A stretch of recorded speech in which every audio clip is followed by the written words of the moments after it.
Hey guys, how you guys doing? I'm glad you can make it back to this week's video.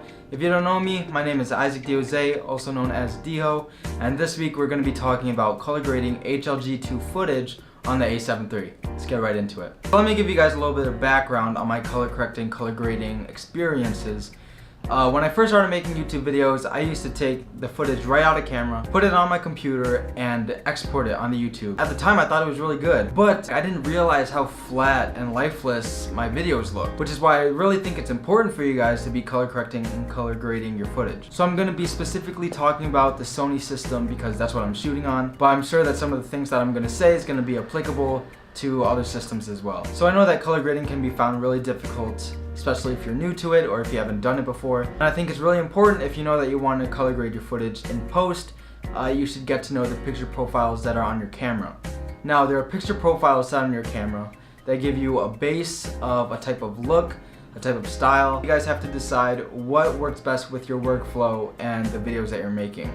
For example, if you're getting videos out to clients really fast, or if your goal is to just get videos out there on YouTube really quickly, maybe you don't want to use S-Log footage because it comes out as really flat. It's really tricky to color grade if you're not used to color grading S-Log footage, but as long as you get used to it and if you learn how to actually do it well, I think it's a really good option for the people that want to work with the dynamic range in that picture profile. Now as for me, I found that my favorite picture profile in the Sony A7 III is HLG2. Now there's HLG2, HLG3, and HLG. And I'm not sure if this is true, but I think that HLG3, correct me if I'm wrong, is better for retaining information in the shadows. I found that HLG2 is a really good balance in recovering the highlights and the shadows. So I found that HLG2 is my favorite picture profile in the Sony A7 III. But that's just me personally. You get really good colors out of it really easily. So I'm going to show you guys how I color correct and color grade my HLG2 footage in Adobe Premiere. Let's get into it. Okay guys, so we are in Adobe Premiere Pro. I already imported some clips that I know that I want to color grade. We're going to add an adjustment layer on top of our footage, and that's where we're going to be color correcting, color grading. So I'll put on this first clip here. Make that smaller. Okay, here we go. So the first thing that I want to say when you're color correcting and color grading is that you want to make sure that you get the exposure correct in camera first. I like to expose my shots 0.3 to 0.7 stops over, and I've found through Jason Vong's video that he has on his HLG2 picture profile, he exposes his HLG2 footage as well. So I'm going to click on this adjustment layer. Now you want to go to Lumetri Scopes so you can see your RGB here. Now we want to spread these values out as far as we can. Now pretty much what I like to do, and a lot of people that I've seen do, is extend these values between 90 and 100, and those are our highlights and our whites, and these values are darkest values between 10 and 0. So let's start by heading to the color wheels and match panel. We're going to make sure that our adjustment layer is selected because that will be on top of our footage. Now I'm going to drag down the shadows, and as you see, as you look at our Lumetri scopes, you see that those values are also brought down. So I'm going to bring it down close to 0. We're going to bring up our midtones, and that's going to affect our skin tones. And as you raise the midtones and the highlights, you're going to find that you're going to lose some contrast, and that the shadows will also be brought up a little bit. So you can always tweak it, go back, and fix what you need to. And so we're going to close the color wheels and match. We're going to go to basic corrections. Now this is all based on personal preference. I typically like a bit of contrast in my shots. So I'm going to boost up the contrast maybe to 15. That looks pretty good to me. And then I'm honestly not going to touch my blacks, whites, or shadows because my exposure is already good. So I'm going to close the basic corrections. I'm going to go to my creative tab, and I'm going to sharpen my footage just by a little bit. I always sharpen my footage. Now we're going to bring the vibrance a little bit up. Let's say 8.3, that's fine. Okay. So I think that's all for the creative tab. Now this is where we start to mess with the colors. So we're going to go to the curves. And before we mess with the colors, we're just going to do one more thing. We're going to mess with this curve here. I'm going to leave this point where it is, but I'm also going to make another one down here, which will just add a little bit more contrast. It's very subtle, but if we look at before and after, you guys can see the difference and what that does. And now I'm also going to just raise the midtones just a little bit. That brightens that up. This is where we're gonna mess with the skin tones. So I want to make sure that this boy's face pops out because he is the subject.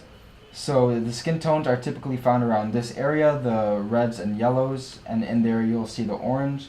Now I'm going to boost up the orange because that is the skin tone of his face.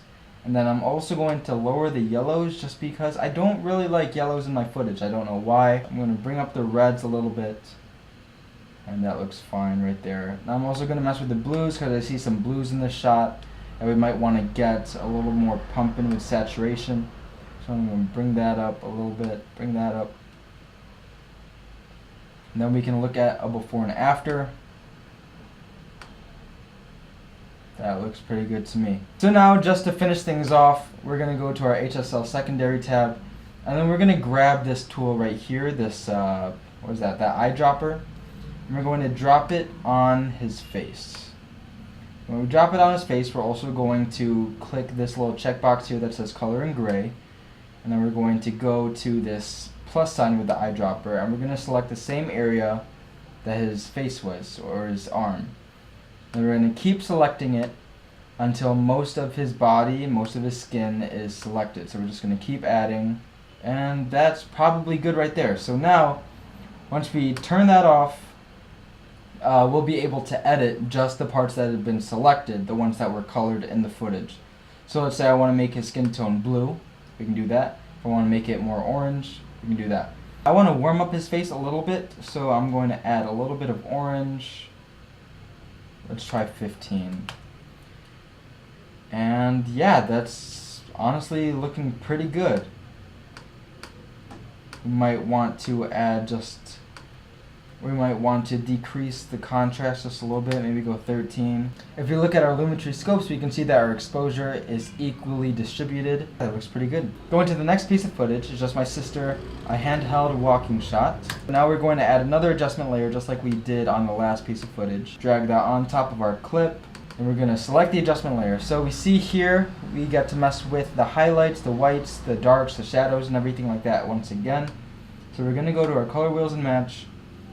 Drop those shadows again between 0 and 10 until you like it, whatever you prefer. You're going to bring up those midtones. Actually, I might bring down those midtones just because this is a little bit too overexposed for me. But then I'm also going to bring up my highlights. So it's kind of compensating for dropping the midtones. You can raise those highlights a bit. Now we're going to go to our basic corrections. We're going to add some contrast to the footage because I like contrast. I'm not going to mess with any of these for right now, but if I do later, then that will happen. Creative tab, we're going to sharpen the footage just a little bit. We're going to bring up the vibrance, maybe 8.3 once again. Close that. We're going to go to our curves, make our 3 dots here. Yeah, we're going to do the same thing. I'm just going to add a little spot here, bring that down.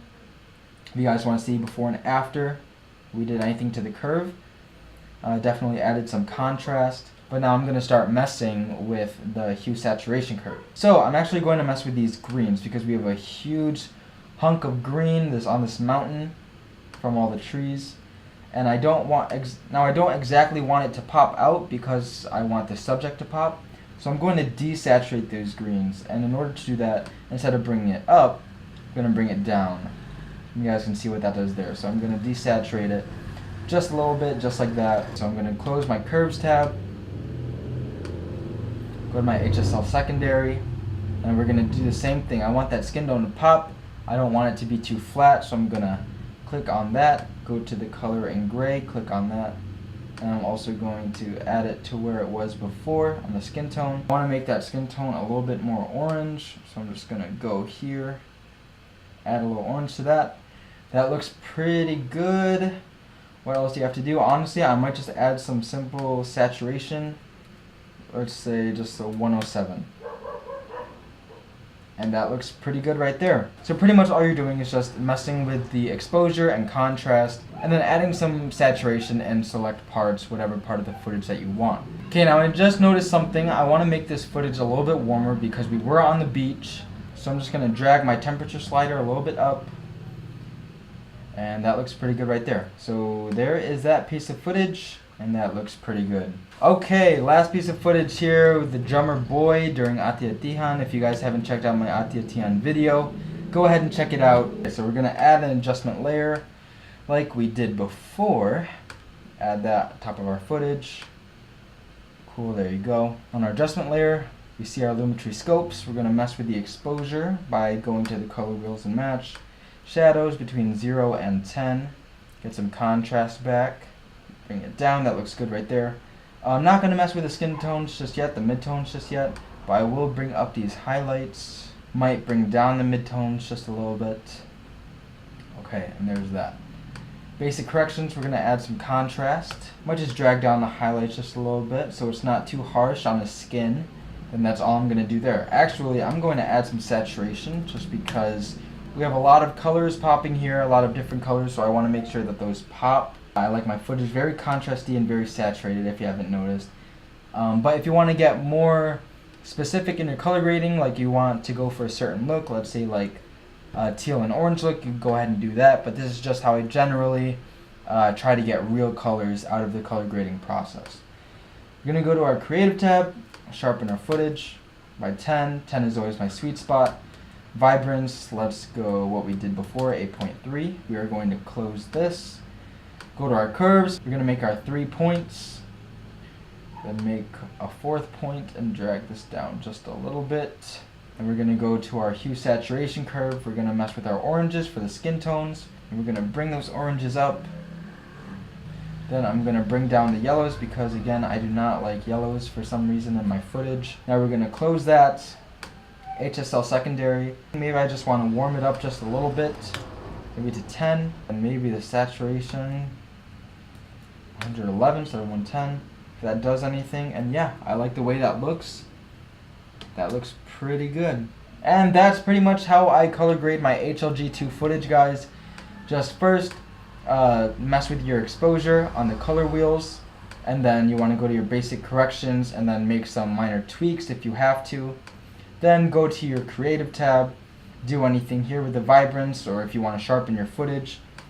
And then your curves, mess with your curves if you want to add more contrast, if you want to add anything to your midtones or your highlights, and then your whites and blacks. And then just messing with this hue saturation of the specific colors in your footage, making sure that you want to saturate what you want, and you have the ability to do that. Also, if you want to select manually specific colors in your footage, you can also do that in the HSL secondary tab. So guys, it's not that long of a process. It's actually really easy once you get a hang of it, and this is why HLG2 is my favorite picture profile. Now if you want to take a look at the ungraded and graded footage that we did today, take a look at this here.